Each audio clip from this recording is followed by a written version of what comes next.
¿Por qué insisto yo con la negociación? Porque en la vida no obtenemos lo que merecemos, sino lo que logramos negociar. Bienvenidos a Negociación desde Cero. Este podcast es producido por el American Negotiation Institute.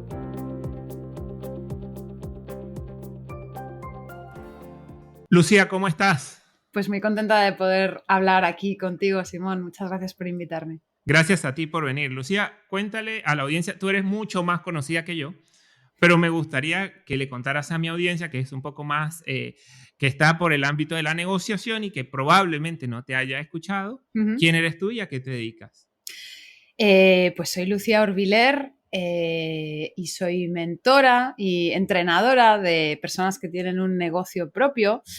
Yo también soy emprendedora, evidentemente. A día de hoy tengo 2 empresas prósperas y que funcionan gracias precisamente a haber roto esa barrera mental que yo tenía con la visibilidad, Simón, porque dices que bueno, el tema de las audiencias para mí ha sido toda una barrera que romper de frenos personales a ese respecto. Pero bueno, me dedico fundamentalmente a empujar y coger de la mano a personas que tienen un negocio propio creados en torno a una pasión, un talento o una vocación, hacer todas esas cosas que nos incomodan y que nos friccionan terriblemente, pero son las que nos permiten avanzar y expandirlos nosotros y con nosotros nuestros negocios y hacerlo de una manera donde sintamos más confianza en nosotros mismos como líderes de esos negocios. ¿Y por qué hago esto de esta manera? Porque en mi primer emprendimiento yo creé un negocio al que dediqué todo lo que tenía, mis ahorros, mi sueño, mis ilusiones, mi tiempo y mi energía durante 2 años. Ese negocio funcionaba, pero a mí no me hacía feliz. A mí me hacía sentir una esclava, a mí me hacía sentir profundamente desgraciada. Y gracias a que el cuerpo es sabio y en un momento dado me frenó, me lesioné y bueno, una historia de estas, de tocar fondo y darte cuenta de que la vida que estás construyendo no te gusta y que te la estás construyendo tú. No te ha venido nadie con unas llaves y te ha dicho, toma, tu nueva vida, ¿no? Y ahí entendí que estaba persiguiendo el éxito según otros, Simón. Y que para sentir que era una persona válida, que era una persona con talento, que era una persona que tenía sentido en el mercado y que tenía algo que ofrecer para generar impacto en la vida de otros, lo estaba haciendo según las normas de otros o persiguiendo los sueños de otros. Y venía de ser experta en estrategia, en desarrollo de negocio, comunicación, marketing, relaciones públicas, ventas, y fue lo que empecé a ofrecer a otros emprendedores. Y lo que me pasó fue que me di cuenta de que estaban igual de perdidos que yo. Y entonces en esa coctelera de herramientas que yo utilizo para ayudar a otros a que avancen en la dirección del éxito que han elegido perseguir cada uno de manera subjetiva, tuve que empezar a introducir todas las herramientas que yo misma había utilizado para encontrarme, para estar serena, para estar calmada, para sentirme lo suficientemente capaz y valiente y confiada en pues, mi conocimiento, en mi experiencia, en mi resiliencia, en mi capacidad de fracasar y también de ser exitosa. Y empecé a compartirlo con otros y esa fórmula funcionó magníficamente bien. Y ahí fue cuando de verdad empecé a conseguir resultados muy jugosos para mis clientes. Y es ese mismo contenido el que también comparto en Focuspreneur Podcast a día de hoy con gran satisfacción y éxito por parte de la audiencia. Espectacular. En el podcast también hay algo que vi de Lucía, que no lo dijo en su propia presentación, pero yo considero que es así, que Lucía es una persona experta en crecimiento. Yo lo viví con mis emprendimientos y es muy difícil saber crecer porque a veces uno tiende a crecer a lo loco o a evitar crecer del todo, y también para crecer hay que tener una estrategia. Entonces, en los episodios que escuché de Lucía antes de traerla al podcast, me di cuenta que ella sabía crecer y eso es algo sumamente valioso y que las personas que yo sé que me escuchan muchos emprendedores y siempre tienen dudas de cómo crecer y a veces me preguntan a mí, yo le digo, flaco, yo sé negociar, vos tenés que encargarte de cómo crecer. Pueden ir al podcast de Lucía, que está en Spotify, Apple Podcast, se llama Focuspreneur, por Lucía Orviller. Eso es. Que nos sirve la idea o el gran claim de este espacio es que podamos poner el foco en lo que de verdad necesitáis tu negocio y tú para avanzar. Porque como bien dices, si no creces tú y no te expandes como individuo, pues al final tu negocio se queda a la medida en la que tú estés dispuesto a seguir expandiéndote y creciendo. Yo quería hablar con Lucía realmente sobre una historia de una amiga en Argentina que yo tuve, que era una persona que hacía unas tortas espectaculares. Yo probé las tortas que ella hacía, de verdad que nunca había probado unas tortas así, y ella trabajaba en un supermercado vendiendo algo que no le gustaba y quería dedicarse a hacer las tortas. Y un día me dice: Simón, yo voy a dejar el supermercado, me voy a dedicar a hacer las tortas. A mí no me gusta lo que estoy haciendo, y tampoco me gusta estar negociando constantemente con mi jefe por un aumento de sueldo, estar negociando vacaciones que no me dejen salir un día. Yo quiero manejar mi horario, manejar las personas con las que hablo y tener un entorno cómodo. Por eso voy a hacer mi propio emprendimiento. Se desprendió del supermercado, empezó a trabajar en su negocio de tortas, hacía unas tortas riquísimas, pero se encontró que tampoco podía hacer lo que ella le daba la gana. ¿Por qué? Porque empezó a tener más negociaciones incluso que las que tenía con su jefe. Empezó a negociar con clientes, con proveedores, con personas con las que se quería asociar, y empezó a saber que, bueno, tampoco es que puedo agarrar todos los días que yo quiera, porque a veces tengo responsabilidades impuestas por mí misma que no me van a dejar hacerlo. Y ella estaba sola en todo eso y empezó a darle, y se empezó a dar cuenta que no era únicamente hacer las tortas. Las tortas estaban Mm, perfectas, pero todo el camino de hacer las tortas, de venderlas, empezó a ponérsele un poco complejo, porque los que le querían comprar tortas las querían comprar más baratas. Los que les pedían tortas no podían esperar los 7 días que ella decía, sino lo querían en 2 días. Y todo eso empezó a pegarle en la confianza. Y ella empezó a sentir que ella no era lo suficientemente buena haciendo tortas mm. como para tener su propio emprendimiento, con lo cual abandonó el emprendimiento y ahora está trabajando de ingeniero, está haciendo otra cosa. Y lo que me duele a mí es que las tortas eran las mejores tortas que yo había probado en mi vida. Y aquí tenemos a Lucía, que nos va a decir qué pasó ahí, dónde falló y qué se pudo hacer mejor. Acordémonos que mi amiga es un caso universal. Cuando muestras a una persona, muestras al mundo entero. Y entonces, si Lucía nos puede dar un poco de luz en qué falló en ella y en muchos emprendedores cuando están empezando, en la fase de ¿cómo es la fase que Diría tú que llamas? tu amiga estaba entre el arranque y la supervivencia. Ahí está. En la fase de arranque, en la supervivencia, ¿cuáles son los errores más comunes y qué le pasó a mi amiga en este caso particular?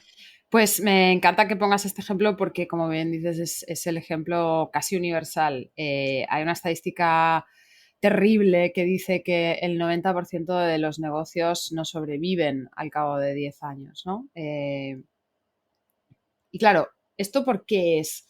Y antes ya he hecho un spoiler, ¿no? De a qué me dedico y por qué lo hago como lo hago, pero fue porque realmente me di cuenta cuando yo cerré ese primer negocio y después empecé a ofrecer mis servicios, que era un negocio que funcionaba, recuerdo, ¿no? Que yo toda la parte teórica de las estrategias y de los recursos la tenía resuelta. Y tendemos a echar balones fuera cuando algo no está funcionando, Simón. Cuando un negocio no funciona, tendemos a pensar o a creer o a poner la excusa de que es la falta de recursos o es la falta de estrategias. Esa es la parte fácil. Esa es la parte fácil porque o la tienes o la consigues. No hay más. La parte difícil es que no nos explican que emprender es un juego emocional. Y que para poder sacar adelante ese proyecto, y vamos a volver al ejemplo de tu amiga, no basta con que tú hagas unas tortas extraordinarias. No basta con que tú seas un gran odontólogo o con que seas un gran arquitecto o que seas un gran diseñador de moda. Porque el día en el que tú decides abandonar tu trabajo para un tercero, de repente asumes todos los roles y todos los sombreros de una organización. Y cualquier empresa, aunque seas solopreneur y estés tú solo y no tengas equipo o no tengas colaboradores, tu empresa tiene todos los departamentos que tiene una empresa. Tiene el departamento contable, fiscal, logística, en el caso de, sí, incluso si vendes servicios, tienes un departamento de logística, tienes marketing, tienes ventas, tienes dirección, tienes recursos humanos, ¿no? Tienes todos los mismos departamentos que tiene The Coca-Cola Company. Pero nosotros tendemos a escudarnos en aquellas tareas como ya es abrumador de por sí tomar una decisión como emprender, tendemos a escondernos en aquellas tareas que nos producen placer, que no necesariamente generan impacto en el avance de nuestro negocio, y en aquellas que se nos da bien hacer. Y tendemos a darle la espalda a aquellas que son nuevas para nosotros, porque en la mayoría de los casos, cuando veo que un negocio no funciona, no es tanto porque esa persona no tenga la capacidad de aprender los fundamentos de lo que es ser empresario, si es sentido común.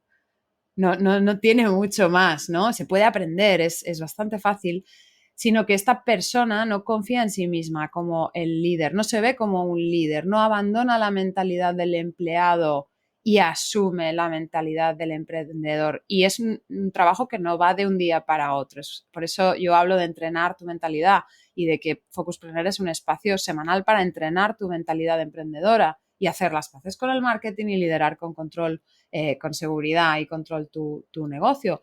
Porque es como lavarse los dientes o querer tener abdominales. Si tú quieres tener la mentalidad que hay que tener para tomar las decisiones que hay que tomar, para empujar un proyecto en la dirección que tú lo quieres empujar, tienes que hacer un pacto con tu realidad de que tienes que asumir todas esas tareas y no les puedes dar la espalda. Entonces, por ahí estaría el primer paso, el no despertar o el no... Porque no nos hablan de esto, que culpas fuera, ¿no? Simón, yo lo he tenido que descubrir cayéndome al suelo y levantándome un montón de veces. Nadie nunca me vino y me dijo, oye, Lucía, ¿sabes qué? Que emprender es un juego emocional. No, lo he descubierto a base de golpes, ¿no?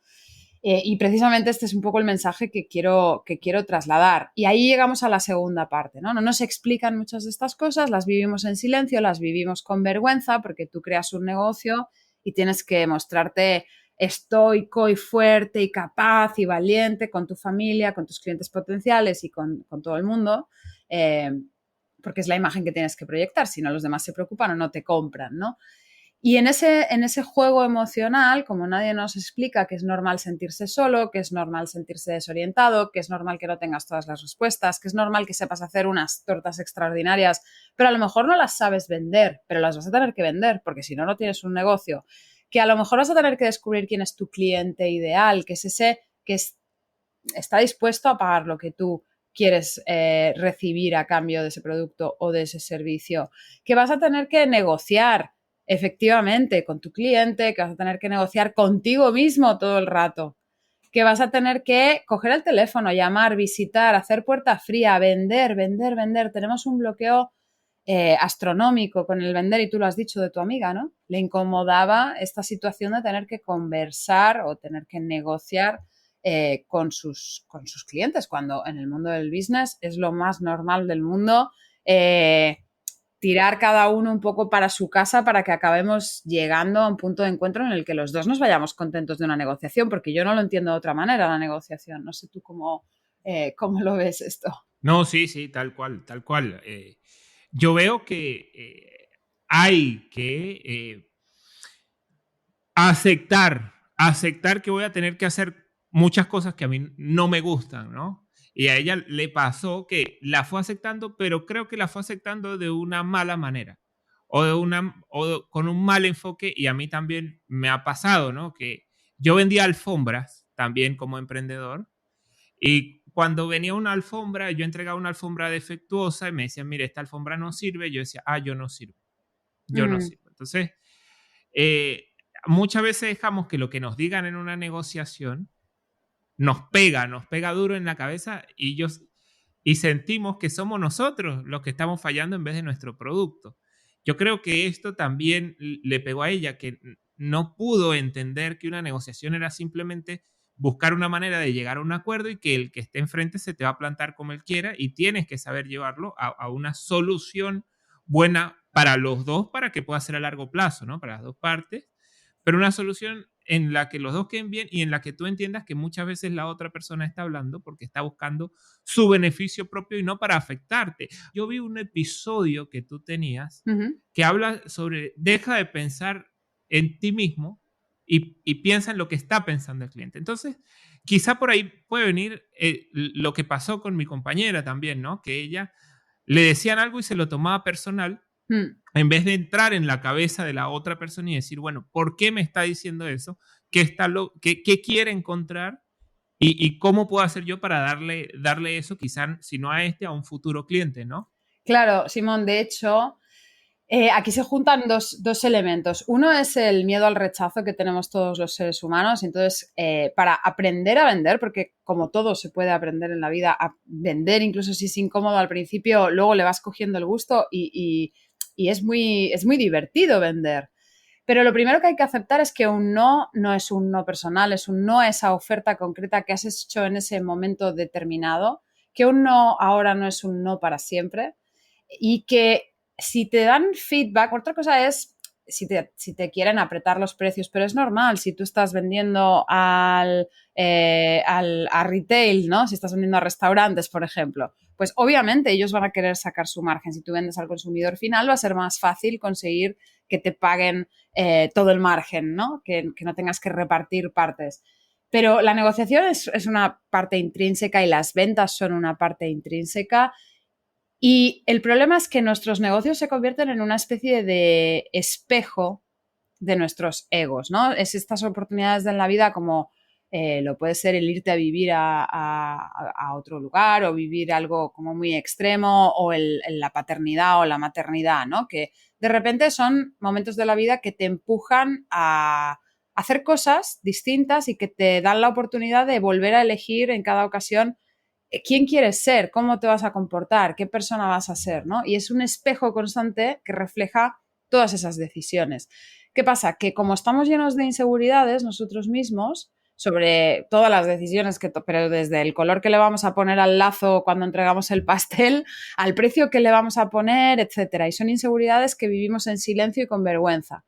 Y en el momento en el que nos enfrentamos al mercado, y por eso muchos emprendedores en estas fases iniciales de arranque evitan por todos los medios posibles vender, se escudan en cuando tenga la página web o cuando las redes sociales no sé qué, o cuando... No. Antes de todo eso, sal y vende. Sal a la calle y ponte a vender. Empieza a entrenar ese hábito, ¿no? Y el no entender que todo en la vida es un ratio de conversión, es decir, de cada cuántas veces que tú tienes la oportunidad de ofrecerle a un cliente potencial eso que tú vendes, de cada 100, ¿cuántos te dicen que sí? ¿Cuántos te dicen que no? Porque si yo sé que de cada 3 personas, que de cada 10 personas que se acercan a mí, 3 me compran, voy a ir tachando cada una que me diga que no con muchísima alegría, porque voy a pensar, otro que me acerca al sí, otro que me acerca al sí, otro que me acerca al sí. Y esto es una cuestión de aceptación, que no tiene nada que ver con tu valía personal como individuo, sino que tiene que ver con esa oferta. Entonces, también en estas primeras fases iniciales, Simón, creo que es fundamental para que no nos mine la autoestima y que no se coma nuestra confianza, el escuchar muy atentamente al mercado, porque un error clásico que cometemos cuando arrancamos un negocio es enamorarnos de nuestra idea, enamorarnos de nuestro producto, enamorarnos de nuestro servicio. Y precisamente yo te he dicho que trabajo con emprendedores que han creado su negocio en base a una pasión, un talento o una vocación, con lo cual aquí la oportunidad de que esto se dé es todavía mayor, ¿no? El problema es que no nos podemos enamorar de esto. Tenemos que enamorarnos del cliente, de las personas a cuya vida vamos a agitar un poquito para hacerla un poquito mejor con una solución, ¿no? Con que al final todos productos, servicios son una solución.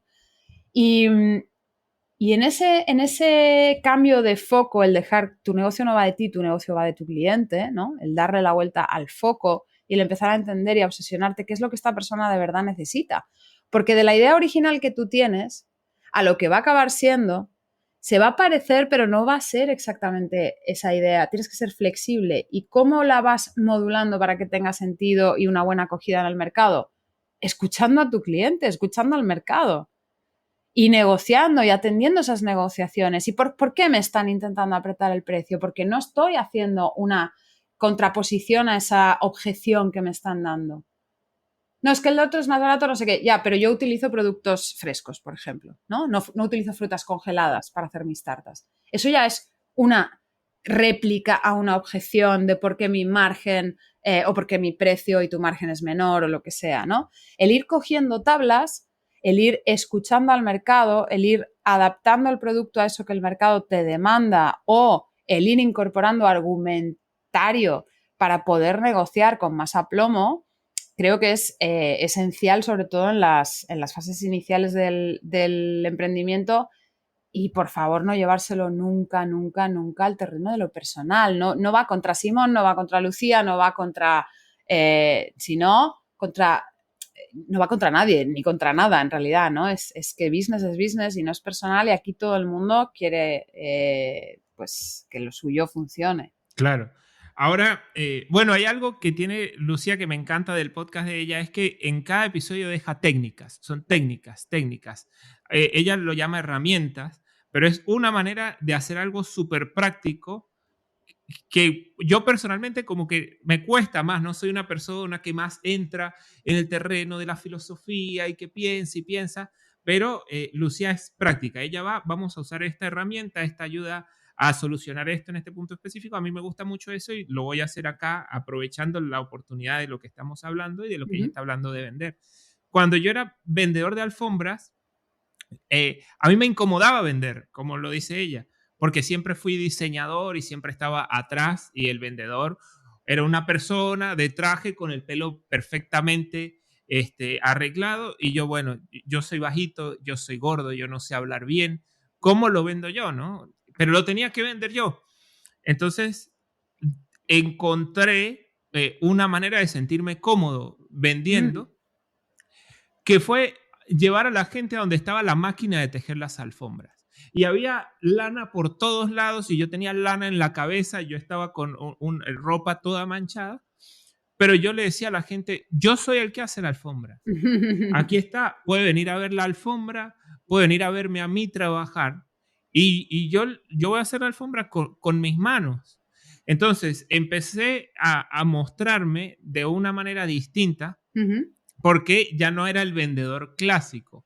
Y me di cuenta que particularmente en Argentina al vendedor clásico le tienen miedo porque tiene como una pinta para la idiosincrasia de lo que es el país, da como un aire de que probablemente sea tramposo al estar sumamente arreglado, que todo esté perfecto, y eso es lo que yo no quería transmitir. Como el vendedor Y de al coche llevar a la usado gente, de la peli americana, ¿no? Que te va a encasquetar algo que en realidad es una lata de sardinas con ruedas. claro, exacto, exacto. Y entonces encontré mi manera de vender. Yo dije, bueno, que vengan y vean cómo yo hago las alfombras, que vean la máquina y que me vean a mí trabajar. Entonces venía alguien a comprar, yo paraba la máquina, mostraba la alfombra y le decía a la gente, venga a la máquina, huele feo, hay lana por todos lados, pero es real. Aquí va a salir la alfombra que usted se va a llevar para su casa. Y entonces encontré una voz propia para poder vender. Quizá a mi amiga o a muchos emprendedores les dé miedo vender porque están enfocados en la idea de que para vender hay que ser una persona íntegra, perfecta, que tiene que tener como una habilidad extra de decir, bueno, cómo voy a hablar y las pistas que voy a dar cuando hable y todo eso de cómo enganchar al cliente y todo eso. Y quizás hay que encontrar una manera más natural de hacerlo, ¿no? Totalmente, Simón. De hecho, tu propio viaje es de una sabiduría exquisita, porque una de las cosas que yo recomiendo mucho a todos mis clientes es tratar de ser lo más auténtico posible. Pero no lo digo desde la perspectiva de que te vayas a diferenciar, no, es que eso va a ser una consecuencia natural. Es que tú seas auténtico contigo mismo, que hagas las cosas a tu manera, ¿no? En el mundo del emprendimiento parece todo el mundo nos dice, tienes que diferenciarte de la competencia y cómo lo voy a hacer. No hagas ese sobreesfuerzo por quererlo hacer. El hecho de ser tú y el hecho de querer acomodar y traducir cada una de las actividades que vas a tener que poner en marcha, de las decisiones que vas a tener que tomar a tu manera, obviamente, entendiendo que hay un lenguaje del negocio o del marketing o de las ventas, que hay unos números que tienen que cuadrar, que hay una serie de bases con las que no nos podemos saltar, pero como si hablamos de música, en música hay 7 notas y hay una serie de reglas. Con esas reglas tú puedes hacer lo que quieras y a partir de ahí tenemos AC/DC o tenemos Beethoven, te quiero decir, ¿no? Que no. Vale, pues entendiendo que es como la música, que tenemos una serie de notas y una serie de normas que no nos podemos saltar, a partir de ahí construir lo que a cada uno le haga sentir más auténticamente él o ella, porque de otra manera todo te va a generar como mucha fricción y va a estar muy impostado, con lo cual esa forma tuya de traducir el voy a ser un vendedor y lo voy a hacer a mi manera es algo que yo recomiendo mucho a la hora de darse visibilidad en redes sociales, a la hora de crear contenido en un podcast, en un blog o cualquiera que sea el canal que la gente elija para comunicar su mensaje. Eso por un lado. El buscar la autenticidad, el entender también que la maestría viene dada de la repetición y que lo que te incomoda hoy, si todos los días haces el esfuerzo de intentar vender, muy probablemente al cabo de 6 meses o al cabo de un año, cuando lleves 180 días seguidos provocando oportunidades para vender, estoy absolutamente segura de que esa incomodidad se va a ver reducido en un porcentaje elevadísimo, ¿no? Es decir, que hay que practicar para sentirse cada vez más cómodo y que cuanto más auténticamente tú seas, más probabilidades hay de que eso funcione bien. La segunda cosa, Simón, es que creo que vender incomoda mucho porque tenemos la sensación de que hay que vender a todo el mundo que potencialmente podría consumir esa alfombra, podría querer tener esa alfombra en su casa, pero es que esto no funciona así. Cuanto más tú te centres en tratar de vender a un nicho de mercado, es decir, a un grupo más reducido de personas que tienen una serie de características comunes y que desde el punto de vista energético, de mensaje, de producto, de lo que sea, vibran en tu frecuencia de onda, conectan con eso que tú les ofreces. Yo, por ejemplo, no soy para todos los públicos. Yo soy una tía muy cañera, yo digo palabrotas, digo las cosas como son, no tengo demasiada vergüenza, pero tengo mucho sentido del humor. Entonces, trato de quitarle peso a las cosas y trato de aportarle herramientas que lo hagan más ligero, ¿no? Pero entiendo que esta no es la energía que vibra con todo el mundo. Y yo antes de empezar a trabajar con alguien tengo una sesión de diagnóstico para ver si estamos alineados, porque si no, no va a funcionar y yo no voy a estar cómoda, es que no te lo voy a querer vender, ¿no? Entonces, el tratar de entender quién es ese cliente con el que a ti sí que te gusta trabajar y que al final vender es una conversación orgánica en la cual tú le hablas de eso que tú vendes y que tu cliente te pregunta y te cuenta cuáles son sus problemas, sus deseos, sus anhelos, sus necesidades y tú las puedes resolver con eso y naturalmente fluye esa magia de las ventas. Es un poco como que si tú te diriges de verdad a ese nicho de mercado, en lugar de estar vendiendo, lo que vas a conseguir es que te compren. El mundo se globalizó hace rato y hay miles de opciones laborales por Internet. Si tiene en mente conseguir un trabajo en el extranjero o ser nómada digital, más le vale que aprenda a negociar en inglés. En el American Negotiation Institute tenemos guías gratuitas en inglés para cada tipo de negociación. Empiece a prepararse para negociar en inglés, porque si está esperando a que le salga la oportunidad para después aprender, no le va a alcanzar el tiempo. Vaya a americannegotiationinstitute.com y descárguese todo. Aprovéchelo que todavía es gratis. Link en la descripción. Le quiero hacer una pregunta acá. Quizá va a ser difícil para Lucía. Y es que yo, antes de mi segundo emprendimiento, yo decía, pero ¿para qué voy a utilizar yo un coach? Yo sé el producto que quiero vender, yo sé lo que tengo que hacer. ¿Para qué necesito yo un coach? Sin embargo, me di la oportunidad de dudar y busqué un coach.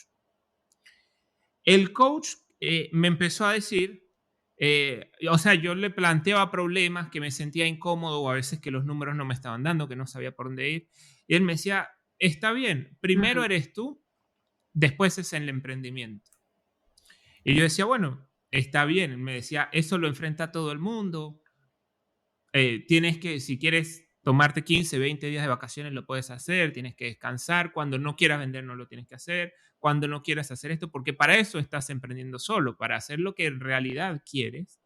Y yo lo seguía haciendo, pero claro, era muy bonito, pero me estaba quedando sin dinero. En el momento que yo ya quedo con muy poco dinero y dije, listo, aquí fue, quebré, tampoco tenía el dinero para seguir pagando el coach. Entonces, se me dio que dije, no tengo el emprendimiento hecho. Si no le pago al coach, no me va a venir a ayudar en este momento, que es cuando tengo los números rojos. ¿Qué hago? Entonces dije, realmente no necesito un coach. No lo necesito porque me ayudó a fomentar mi mente perezosa, donde era primero yo, segundo yo, tercero yo y el emprendimiento cuando fuese. me fui quedando sin plata porque fui invirtiendo sin saber bien cómo invertir.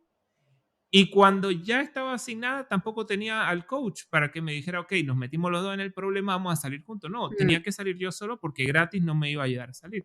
Entonces, en base a esa mm. premisa, yo dije, no necesito un coach. ¿Qué opinas tú de mi conclusión y de si eso es verdad o no es verdad? ¿Cómo lo ves tú? Mira, desafortunadamente, Simón, este ejemplo que has puesto creo que es el ejemplo perfecto que ilustra el por qué la profesión de coach está tan denostada, como mínimo en el universo hispanoparlante.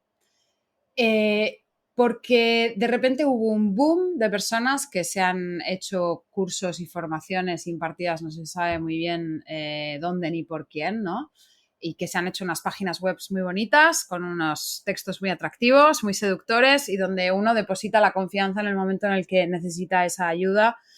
Y creo que ha habido, bueno, como una explosión de gente que no sabía muy bien lo que estaba haciendo y que se hacía un curso X de cómo aprender a hacer preguntas, porque en realidad un poco esto, yo no me gusta autodenominarme como coach, entre otras cosas por esta percepción negativa que tiene el coaching, como mínimo en España, pero hasta donde sé en otros países de América Latina también es así.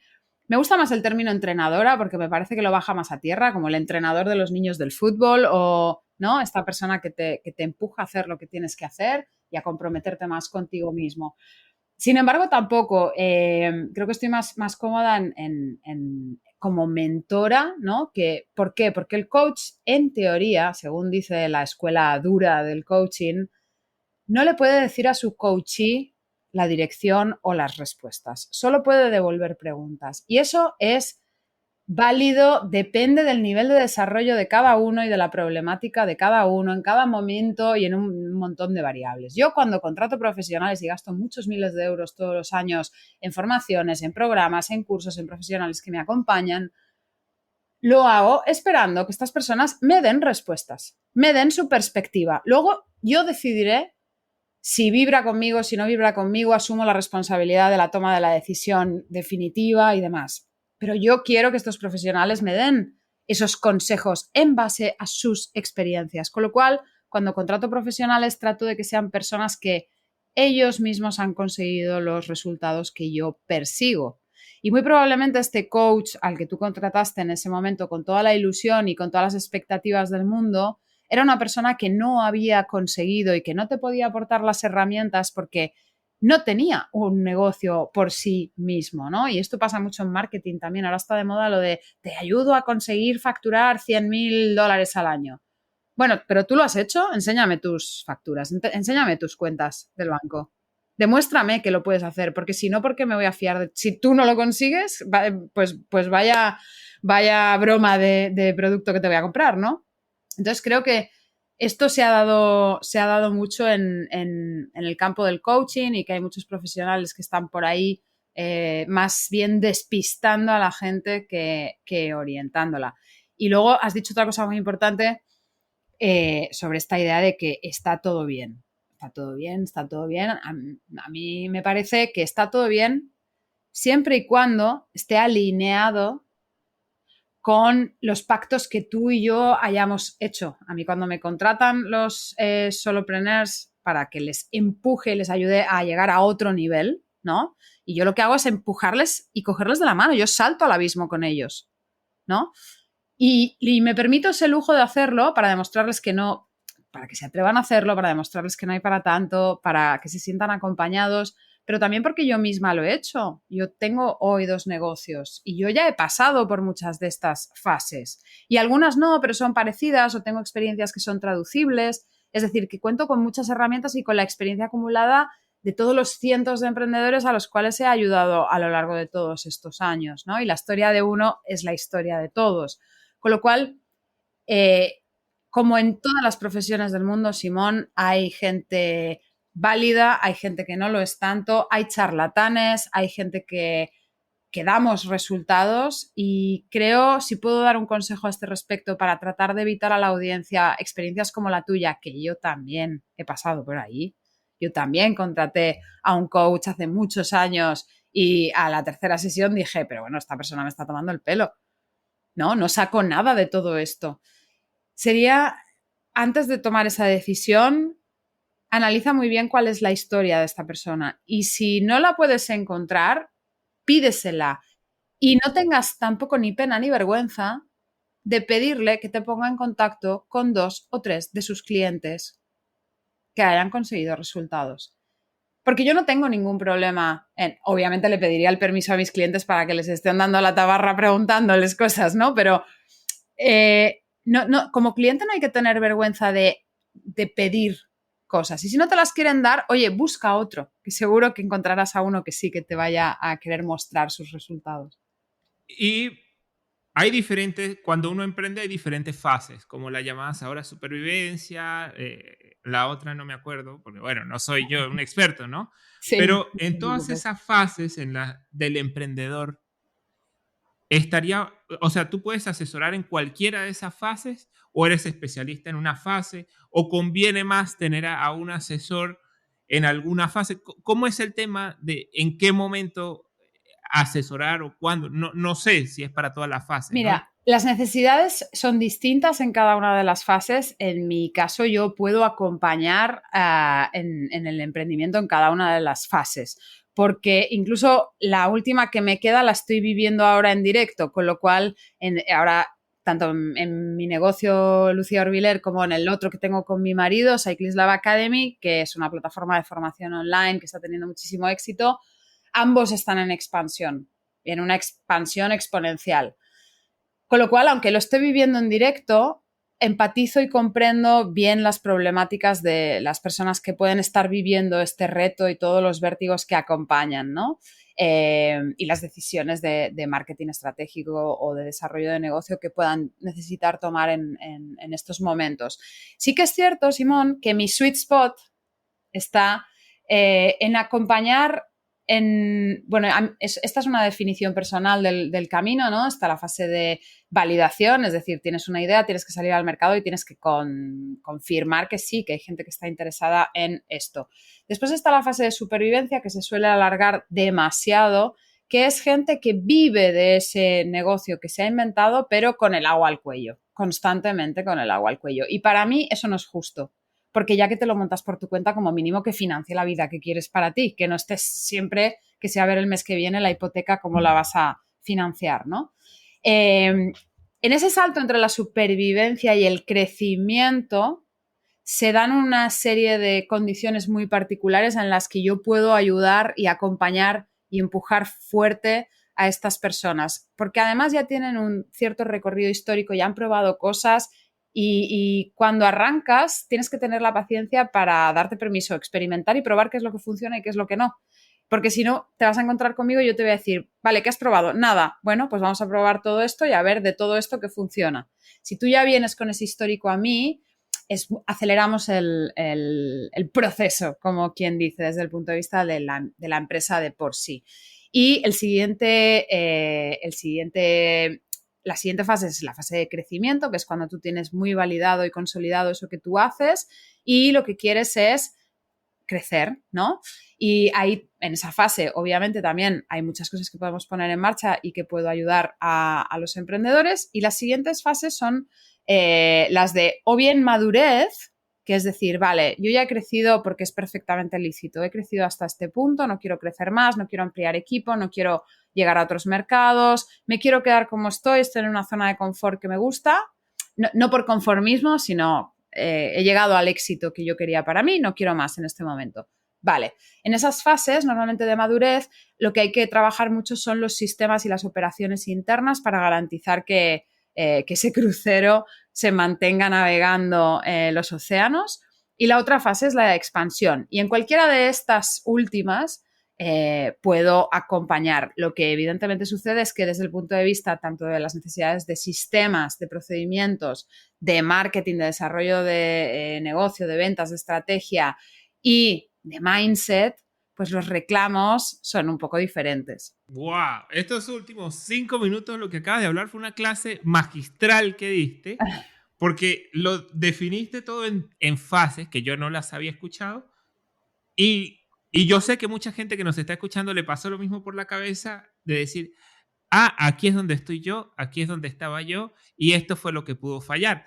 Antes de empezar a grabar, Lucía y yo estábamos hablando, y este bonus lo voy a poner al final del episodio, después del outro, para que la gente lo escuche, que yo le dije, mi primer emprendimiento fracasó, lo hice con unos amigos y fracasó, y ahora que me viene hablando de todas las fases, habla que la primera fase es la validación. Y es algo que uno se pasa por encima.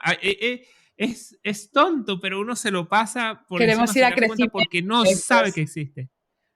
Exacto. Entonces me acuerdo que emprendí con unos amigos donde dijeron, vamos a traer piezas de computadora. Y agarramos el dinero y trajimos todas esas piezas de computadora y la validación. Entonces nunca supimos si eso iba a funcionar o no. Terminamos solo vendiendo los pendrives. Se nos quedaron las laptops, se nos quedaron los teclados, la computadora. Cogiendo polvo y óxido. Claro, y fue porque faltó un proceso de validación. Entonces, este pedazo de contenido es una cosa que, bueno, estoy muy orgulloso de que esté en un episodio mío y de que Lucía nos los haya regalado a todos para que cada uno se ubique, ¿no? Donde está y que sepan que pueden contar también con Lucía para que los ayude en cada una de esas etapas. Pero quisiera saber también cómo te pueden contactar, si tienes una página web, un correo electrónico o algo que directamente puedan hablar contigo. Claro que sí, Simón. Bueno, gracias por darme la oportunidad también de explicar esto, porque creo que es importante ponerlo en un altavoz y que podamos tomar conciencia de cuál es el viaje, ¿no? Al final, pues si lo conoces es más fácil recorrerlo. Y de hecho, te pediré que incluyamos en la descripción de este episodio un enlace específico a un test gratuito que tengo que se llama la brújula Focuspreneur. Es un test con 10 preguntas súper sencillas que se hacen, en menos de 5 minutos y el resultado le va a devolver a los escuchantes la fase concreta en la que se encuentra y van a tener una serie de recomendaciones desde estas 3 perspectivas de negocio, de mindset y de sistemas que deberían empujar en ese momento y le acompaña una masterclass de 1 hora en la que explico precisamente cuáles son esos elementos en los que en cada una de las fases deberían estar prestando atención y empujando y olvidarse de lo demás hasta que toque el momento. Ya va. Vamos despacio. O sea, es un test que la gente responde una serie de preguntas. O sea, yo me meto en un link, encuentro un test. Sí. En el test hay una serie de preguntas. Yo contesto las preguntas, le doy a enviar y me dice, ¿en qué fase de todas estas que hablamos está mi emprendimiento? Correcto. Y una serie de consejos para ayudarme a atravesar con éxito esa fase. Correcto. Y después de eso, ahí mismo hay una clase magistral con la cual nos podemos guiar para mejorar nuestro camino emprendedor. ¿Es eso? Es eso. Y todo eso es gratis. Correcto. Bueno, señores, por favor, utilicen el link. Yo lo voy a hacer personalmente. Les digo que yo voy a ser el primero que al terminar esta llamada lo voy a hacer y les aconsejo a todos que vayan y que escuchen el podcast y se den cuenta de la persona con quien estamos hablando si todavía le quedaron dudas. Lucía, muchísimas gracias por venir, por darnos el conocimiento de una manera tan abierta, por darnos la oportunidad de hacer este test, de encontrar todas estas herramientas. Mucha gente me contacta diciendo tengo un negocio y yo siempre asesoro pues en la parte de negociación, ¿no? Porque no me voy a meter en algo en lo que no he estudiado lo suficiente y que no he vivido lo suficiente porque me da miedo, pues, o sea, uno tiene que ser responsable de lo que dice. Y a mí me pasó una vez, dije algo que lo dije con convicción y que es así, que uno no puede aceptar un trato en el que uno se sienta, el corazón le diga que no lo puede aceptar. Pero después me escribió un chico que me dijo, es verdad, Simón, acabo de renunciar. Y claro, me entró miedo, pero sé que está bien. Ahora, las palabras tienen mucho peso. Así que para hablar de emprender o eso, yo les digo, mira, de ciertas cosas no te puedo asesorar. Pero si estamos hablando de emprender, si estamos hablando de hacer crecer, vayan con Lucía, que ella sí sabe lo que está diciendo en ese contexto. Así que bueno, Lucía, muchas gracias y estamos en contacto. Gracias a ti, Simón, ha sido un placer. Si ya llegó hasta el final del episodio, le gustó el contenido y aprendió algo, vaya a @negociación desde cero en Instagram. Me sigue y me manda un mensajito. Y si le gustó mucho, así mucho, recomiéndeme con sus amigos. Todos se lo vamos a agradecer. Y ahora no se vaya, aproveche el impulso y escuche ese otro episodio. Así aprende doble. Recuerde que no obtenemos lo que nos merecemos, sino lo que logramos negociar.